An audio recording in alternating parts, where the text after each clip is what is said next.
Good evening friends, स्वागत है आपका बहुत बहुत Ramanuj maths classes online channel पर। स्टूडेंट, जैसे कि आपको पता है आरपीएससी के द्वारा पूरा डिस्क्रिप्टिव शेड्यूल जारी कर दिया गया है। 26 तारीख को मैथ्स का पेपर है। जो स्टूडेंट्स, मुझे उम्मीद है कि बहुत जोर शोर से तैयारी कर रहे हैं स्टूडेंट, उनके लिए 7-8 दिन और एक्स्ट्रा मिल गए। तो स्टूडेंट देखिए, सबसे ज्यादा प्रॉब्लम जो क्रिएट कर रहा है बीएससी पार्ट में कैलकुलस वाला टॉपिक, क्योंकि इसमें आपको पता है इसमें टोटल 7 या 8 टॉपिक हैं। तो स्टूडेंट उसके लिए वीडियो है। ज्यादातर सभी स्टूडेंट के मैसेज इसी टॉपिक को लेके आ रहे थे, इसकी तैयारी कैसे करें। देखिए स्टूडेंट, सबसे बड़ा टॉपिक है। मैं आपको सजेस्ट करूंगा कि पहले आप वो पूरे 9 टॉपिक पूरे कर लें, उसके बाद में ये आपका 10वां टॉपिक होना चाहिए एज अ बीएससी पार्ट के अंदर। छोड़ना नहीं है स्टूडेंट, क्योंकि आपको 8 से 9 दिन और एक्स्ट्रा मिल गए हैं। 17 से एग्जाम भर करके आपके 21 पहुंच गया है और उस 21 में भी आपके 26 तारीख को है। तो स्टूडेंट, अब आपका क्या होना चाहिए विचार, स्ट्रेटजी कि आपको कोई टॉपिक छोड़ना नहीं है। देखिए, अब मैं आपको इस वीडियो में बताऊंगा कि आप इसमें से कैसे क्वेश्चन ले सकते हैं कम मेहनत करके। चलिए पहले हम पूरे टॉपिक डिस्कस कर लेते हैं कि कैलकुलस में क्या क्या पूछा जा रहा है सिलेबस में, नए सिलेबस के बाद में। आंशिक अवकलन हो गया, अनंत स्पर्शी हो गया, maxima minima of 2 function variable हो गया स्टूडेंट। फिर देखिए इसके बाद में हमारे पास में आ जाता है द्वि एवं त्रि समाकलन, यानी कि डबल और ट्रिपल इंटीग्रल भी स्टूडेंट इसमें शामिल है, आपको पता ही है। नंबर 5 पे स्टूडेंट हमको पता है बीटा एंड गामा फंक्शन भी स्टूडेंट शामिल है। इसके अलावा स्टूडेंट जो शामिल जो किया गया है वो है आपका कर्वेचर है। और स्टूडेंट नंबर 7 पर स्टूडेंट इसमें जो शामिल है आपको पता है पादिक समीकरण, मतलब कि पीडल इक्वेशन। स्टूडेंट ये सारे टॉपिक इसके अंदर शामिल है कैलकुलस के अंदर। ठीक है, अब इसमें से स्टूडेंट बात ये आती है कि ऐसा कौन से टॉपिक हैं जिनको अगर हम छोड़ भी दें तब भी हमारा नुकसान नहीं होगा और हमको उससे क्वेश्चन मिल जाएगा। देखिए स्टूडेंट, मैं इसमें आपको सजेस्ट करूंगा कि आपको maxima and minima of 2 function variable, इसको आप स्किप कर सकते हैं क्योंकि इसके क्वेश्चन लेंदी हैं और स्टूडेंट इसके क्वेश्चन लेंदी हैं और एग्जाम में उतने ज्यादा फ्रिक्वेंटली नहीं पूछे जाते हैं। तो मैं आपको सजेस्ट करूंगा कि इसको आप स्किप कर सकते हैं। उसके अलावा कोई भी स्किप करने वाला टॉपिक नहीं है।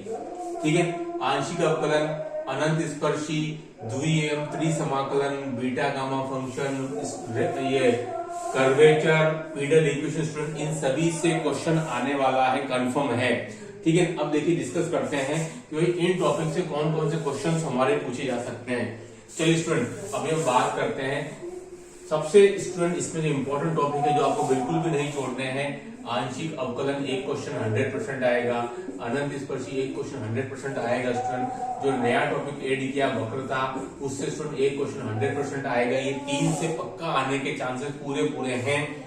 बीटा गामा फलन स्टूडेंट, इससे भी एक क्वेश्चन पक्का आएगा स्टूडेंट। और उसके अलावा आपके डबल और ट्रिपल इंटीग्रल से भी क्वेश्चन आने ही वाला है। केवल इसका थोड़ा डाउट रहता है maxima and minima function of 2 variables वाला। देखिए अब स्टूडेंट हम बात करते हैं अगर कि भाई आंशिक अवकलन में से क्या आ सकता है। तो स्टूडेंट इसमें ऐसे जनरली आपकी जो आइलर थ्योरम पर बेस्ड क्वेश्चन है ना, वो ज्यादातर एग्जाम में आते हैं, जैसे कि ये वाले। उसकी आपको प्रैक्टिस बहुत ही अच्छे से कर लेनी है। कुछ अगर आप नहीं करते हैं तो ये आपको अवश्य कर लेना है। आइलर थ्योरम पर बेस्ड क्वेश्चन कुछ आप अगर ज्यादा नहीं करते हैं तो कोई बात नहीं, लेकिन कम से कम आप ये तो कर लीजिए। क्वेश्चन इस पर बेस्ड हमेशा पूछा ही जाता रहता है। आइलर थ्योरम, आंशिक अवकलन, ये टॉपिक आप कर सकते हैं स्टूडेंट। देखिए अब बात करते हैं अनंत स्पर्शी स्टूडेंट। तो अनंत स्पर्शी में आपको कोई ज्यादा चीज मेहनत नहीं करनी है। इसमें जो आपके तरीके x = 1 और जो आप y = m पुट करके स्टूडेंट जो आप c निकालते हैं -5 to m डिवाइडेड बटा 5 3 m, उसके बाद जो आप बनाते हैं y = mx + c टाइप की अनंत स्पर्शी स्टूडेंट, इस पर बेस्ट क्वेश्चन आता है। इसके अलावा इसके अंदर क्वेश्चन आपके जो r और थीटा टाइप का क्वेश्चन जिसमें जनरली नहीं पूछा जाता है।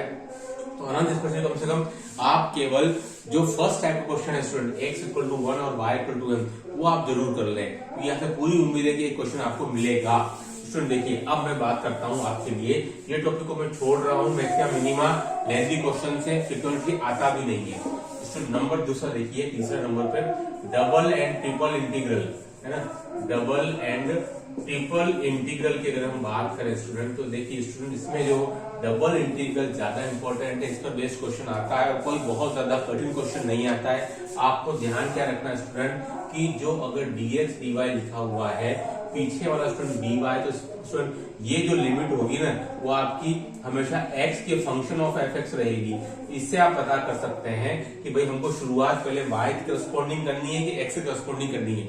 अगर मान लो स्टूडेंट यहाँ पर आपके लिमिट 1 से और 2y लिखी है, 1 से और 2y लिखी है स्टूडेंट, और अगर dx dy लिखा है तो जरूरी नहीं है कि इसको आप y के सापेक्ष सोल्व करें, इसका आप ऑर्डर चेंज कर देंगे स्टूडेंट और इसको आप dy dx से करना शुरू कर देंगे। तो आप पहचानेंगे कैसे कि मुझे पहले dy सोल्व करना है कि dx। आप लिमिट को देखेंगे स्टूडेंट, लिमिट क्या है। अगर लिमिट कांस्टेंट है तो जो ऑर्डर दिया हुआ है dx dy, dy पीछे है तो आप पहले y शुरू करेंगे। बट अगर स्टूडेंट लिमिट आपकी अगर फंक्शन ऑफ y है तो स्टूडेंट आपको पहले इसको x के करस्पॉन्डिंग इसको पहले सॉल्व कर लेना है। ठीक है, इस चीज को स्टूडेंट आप विशेष ध्यान रखेंगे, नहीं तो फिर क्वेश्चन आपका गलत हो जाएगा, है ना। स्टूडेंट इन्हीं चीजों को आपको विशेष ध्यान रखना है कि हमारा फंक्शन जो है ना वो y का होगा तो हमको x के करस्पॉन्डिंग सॉल्व करना है, और अगर x का स्टूडेंट तो हमको y के करस्पॉन्डिंग सॉल्व करना है स्टूडेंट। बस ये चीजों को आपको विशेष ध्यान रखना है। तो स्टूडेंट ये तो हो जाएगा हमारा डबल इंटीग्रल। देखिए स्टूडेंट ट्रिपल इंटीग्रल में आप क्या करेंगे, डबल इंटीग्रल में स्टूडेंट ज्यादातर क्वेश्चन आपको सिंपल ही पूछे जाते हैं, कोई बहुत हार्ड नहीं आते हैं। ट्रिपल में स्टूडेंट आपको जो है वो डिरिचलेट थ्योरम अच्छे से कर लेनी है। कई बार क्वेश्चन डिरिचलेट थ्योरम पर पूछा जाता है, डिरिचलेट थ्योरम पर क्वेश्चन एक आता है तो उसकी आप अच्छी से तैयारी कर लें, क्वेश्चन आपको मिल जाएगा। कोई बहुत मुश्किल वाली बात नहीं स्टूडेंट। अब मैं बात करता हूँ वक्रता की। स्टूडेंट ये नया टॉपिक जुड़ा है, आपको केवल इसके सारे फॉर्मूले याद कर लेने हैं। एक क्वेश्चन आएगा वो आपको मिल जाएगा, सारे फॉर्मूले आपको याद कर लेने हैं कि भाई रेडियस ऑफ कर्वेचर है कि कर्वेचर है, तो इन दोनों का अंतर पता कर लीजिए अच्छे से। तो यही दोनों को पता नहीं, कोई दिक्कत आएगी कि वक्रता त्रिज्या की बात हो रही है यानी कि रेडियस ऑफ कर्वेचर की, या केवल कर्वेचर की बात हो रही है यानी कि वक्रता की। तो सुन ये जो फॉर्मूला बेस्ड क्वेश्चन आता है, आप कर्वेचर के फॉर्मूले कार्टेशियन में इंट्राजी इक्वेशन यानी कि नए समीकरण यानी कि एस और साई के अंदर याद कर लीजिए, आर और थीटा यानी कि पोलर में याद कर लीजिए स्टूडेंट। आप इसके केंद्र के निर्देशांक याद कर लीजिए स्टूडेंट। आप इसके एक्स अक्ष वाई अक्ष के सापेक्ष जितने भी फॉर्मूले बनते हैं स्टूडेंट, इसकी स्पर्शरेखा की लंबाई के स्टूडेंट, वो जो चार टॉपिक्स हैं स्टूडेंट आपके एक्स अक्ष वाई अक्ष जो चार कंडीशन है आपकी, वो आपको अच्छे से याद कर ली। तो स्टूडेंट मैंने क्या कहा है आपको वक्रता वाले टॉपिक में ओनली फॉर्मूले याद कर लेने हैं। एक क्वेश्चन मुझे पूरी उम्मीद मिल जाएगा, ज्यादातर क्वेश्चन इसमें टिपिकल नहीं आते हैं। फर्स्ट गेट की बात करूं या कॉलेज लेक्चर में ये टॉपिक है और स्टूडेंट क्वेश्चन सीधे फॉर्मूला बेस्ड ही आते हैं, तो आपको सारे फॉर्मूले लगभग 12 से 15 फॉर्मूले वो आपको याद कर लेना है। और स्टूडेंट इसी के साथ साथ जो पादिक समीकरण है ना, वो उसमें भी आपको केवल फॉर्मूले ही याद करने हैं और कुछ भी नहीं है, केवल फॉर्मूले याद करने। स्टूडेंट इन दो टॉपिक को आप छोड़िएगा नहीं, दोनों मिलाकर हो सकता है इस बार 2 क्वेश्चन बैठ जाए, नया टॉपिक है, ठीक है। केवल आपको फॉर्मूले याद करने हैं और उसके बस एक ही क्वेश्चन कर लीजिएगा, बहुत है, बहुत ज्यादा आपको डीपली जानने की जरूरत नहीं पड़ेगी। और स्टूडेंट इसके अलावा मैं बात कर रहा हूँ आपको बीटा गामा फंक्शन। तो स्टूडेंट बीटा गामा फंक्शन भी टोटली आपके फॉर्मूला बेस्ड ही चलता है। आपके सारे फॉर्मूले अगर स्टूडेंट आपको याद हैं तो आपको बीटा गामा फंक्शन क्वेश्चन मिल जाएगा, दिक्कत नहीं आती है। केवल आपको क्या करना है कि कुछ स्टैंडर्ड फॉर्मूले हैं वो आपको याद कर लेने हैं, कुछ स्टैंडर्ड फॉर्मूले वो आपको याद कर लेने हैं बीटा गामा फंक्शन के तरीके से। हमने सवाल याद कर लिया, उसका क्या रिलेशन आएगा फाइनली, वो बस, कुछ ज्यादा मेहनत नहीं करनी है आपको। तो मॉरल ऑफ स्टोरी क्या है कि आपको ज्यादातर फॉर्मूलों पर बेस्ड चीजें करनी है, कि आपको अच्छे से पता है बीएससी पार्ट में क्वेश्चन डीपली ज्यादातर नहीं आता है, तो आप उसके फॉर्मूले अच्छे से याद कर लेंगे और उससे बेस्ड कोई हल्का फुल्का क्वेश्चन भी कर लेंगे ना, तो आपको क्वेश्चन मिल जाता है हमेशा कैलकुलस में और बीएससी पार्ट के अंदर। तो आपको क्या करना है, बीटा गामा फंक्शन में जितने भी फॉर्मूले लिखे हुए हैं बीटा के, गामा के, 0 to ∞ वाले, 0 से 1 वाले, वो सारे आपको याद कर लेने हैं। बीटा गामा फंक्शन के बीच का जो रिलेशन है वो आपको याद कर लेना है और छोटे छोटे एक एक क्वेश्चन पर बेस्ड कर लेने हैं। नवकार प्रकाशन से क्वेश्चन मिल जाता है। बहुत ज्यादा डीपली और लेंथी क्वेश्चन आपको अगर एग्जाम में आता है तो भी अटेम्प्ट नहीं करना, क्योंकि आपको समय की कमी रहती है। उसको घर पर भी मत करिए, कोई टेंशन नहीं पालनी कि सारे क्वेश्चन आपको आने चाहिए, कोई जरूरी नहीं है।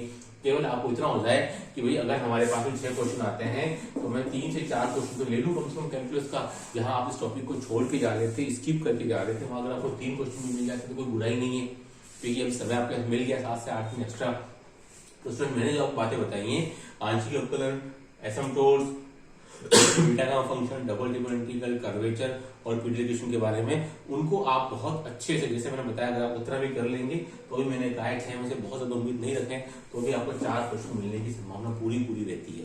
ठीक है। तो ये स्टूडेंट आज वीडियो में इतने ही। कैलकुलस से रिलेटेड आप इस टॉपिक को छोड़ सकते हैं, मैक्सिमम मिलने वाले को कोई दिक्कत वाली बात नहीं है, लेकिन बाकी आप कुछ न छोड़िए, बाकी सारे टॉपिक्स को आप करिए और आप जैसे मैंने बताया वैसे अगर आप चलेंगे तो आपको जरूर फायदा होगा। स्टूडेंट फायदा उन स्टूडेंट को भी हो रहा है जिन्होंने कि हमसे अभी तक 1000+ स्टूडेंट ये हमसे अभी तक ले चुके हैं PDF part of most time की क्वेश्चंस की। अब हमने सॉफ्ट कॉपी में भी क्वेश्चन देना शुरू कर दिए। स्टूडेंट खुशी है कि 1000 से और 1100-1200 से भी आंकड़ा ज्यादा पहुंच गया। स्टूडेंट आप इसका लाभ ले सकते हैं, अभी अंतिम समय है, तो आपको ये 1200 क्वेश्चन बहुत ज्यादा यूजफुल साबित होंगे और आपको बहुत ज्यादा मेहनत, जो आपकी इधर उधर की मेहनत है उसको बचाएंगे और आपको पिन पॉइंट तैयारी करने में बहुत ज्यादा सुविधाजनक होंगे। इतना ही, धन्यवाद। Do like share subscribe my channel.